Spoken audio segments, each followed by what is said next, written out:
And some breaking news right now as President Trump has officially endorsed former Governor Andrew Cuomo to be the mayor of New York City. Again, this is the Republican president giving his endorsement to the Democrat here. The move coming just a day after a 60 Minutes interview in which the president said he would pick Cuomo over the Democratic nominee Zohran Mamdani, but he did not officially endorse him then. All of this coming as key races in New Jersey and Virginia are also going to be decided tomorrow, which would have long-term implications on the political landscape of the entire country.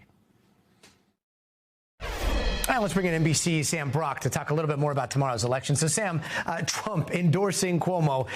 Is this a surprise given their past relationship, their past fights, or is this just the way the world is these days?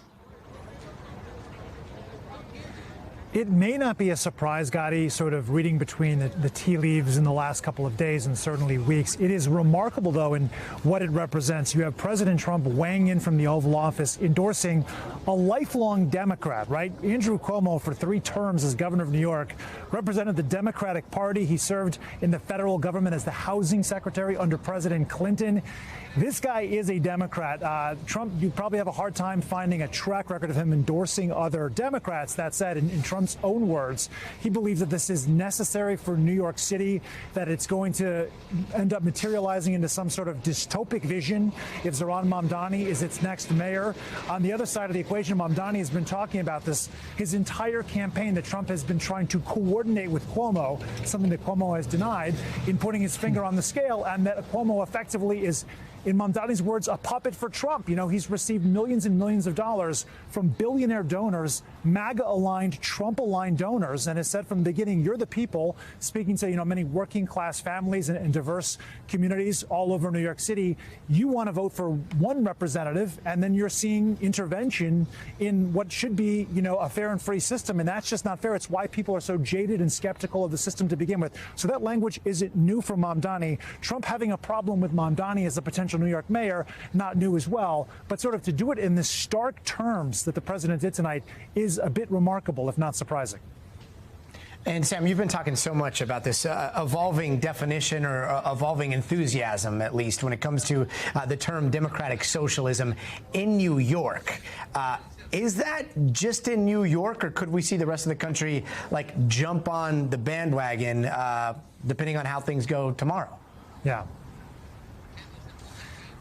It is worth defining what Zohran Mamdani considers to be democratic socialism. The most concise definition that we've heard from him is he evoked the words of Martin Luther King Jr., that there has to be enough for all of God's children, that there has to be some level of wealth redistribution to help everybody, so there's a floor of dignity, in his words. Now, as far as what we're seeing on the popular level here, NBC News had some really fascinating, eye-opening new data that shows that on the whole, people are still negative about the term socialism. 18% nationwide that were polled said that they had a negative viewpoint of socialism. I should say 49% associated it negatively, 18% positively. But when you dig down, right, so that's like a -20, -25. When you dig down to the Democratic Party, though, the numbers flip. It's 35% in favor of socialism, 20% with a negative view of socialism. Is that just reflective of the Democratic Party here in New York? Is it something that's exportable to other cities around the country? That is the bigger, broader question in all this. Assuming that Mamdani goes on to win the mayoralty, Republicans right now have openly talked about the fact that they see this as a grand opportunity to attach Mamdani's name to all of the races in the midterm elections a year from now, and that America isn't going to stomach the idea of massive taxes to pay for programs that Mamdani has talked about. The proof is going to be in the pudding, assuming that he is elected tomorrow, Gotti, whether or not Mamdani is able to finance things like free buses and universal child care, which has an estimated price tag of $6 billion, with what level of tax increase and how far would he be willing to go. Success here could actually pave a long sort of path for other Democrats across the country. It could also backfire. So tons of fascinating questions that are going to be answered, at least in terms of wins and losses and who's going to be the next mayor of New York. And it's 8.5 million people within about 24 hours. Yeah, and Sam, we've been talking so much about socialism and democratic socialism. Trump is just going straight into the communist candidate. How much of a sway do you think that Trump's endorsement is going to have on the people of New York that are voting tomorrow? Yeah. Look, it's hard to say, but I will state this as a fact. There are 6 times as many Democratic voters or registered voters, 6-1 to Republican voters in New York, which is why we've seen Andrew Cuomo trying to court moderate and Republican voters. That's been part of his strategy. He's been on the Logan Paul podcast, Fox News many times in recent weeks.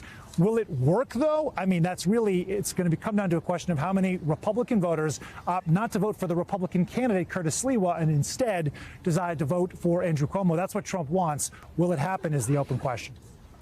Yeah, quite the day and age that we live in. The Republican candidate did not get the nod from the Republican president. It went instead to, a very establishment Democrat. Sam Brock, fascinating stuff out there in New York. Sam, thank you.